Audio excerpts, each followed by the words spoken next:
নমস্কার সবাইকে।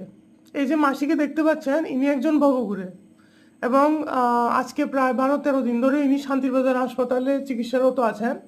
উনি অনেকটাই সুস্থ আছেন এখন, শারীরিকভাবে, মানসিকভাবে। এই যে দেখছেন, ইনি হাতের মুভমেন্ট করছেন, কথা বলছেন আমাদের সাথে। ইনি আমাদের বারবার বলছেন আমাকে বাড়িতে দিয়ে আসো, বাড়িতে দিয়ে আসো, কিন্তু আমরা জানি না ওনার বাড়ির অ্যাড্রেস কোথায়। তো যখন ওনাকে জিজ্ঞেস করলাম, 3টে অপশান জানতে পারলাম। Number 1 Sabroom, number 2 Sonamura, number 3 Melaghar. আমরা অলরেডি একটা ভিডিও বানিয়েছি যেখানে সোনামুড়া এবং মেলাঘরকে টার্গেট করেছিলাম, কিন্তু কোনো রেসপন্স পাইনি।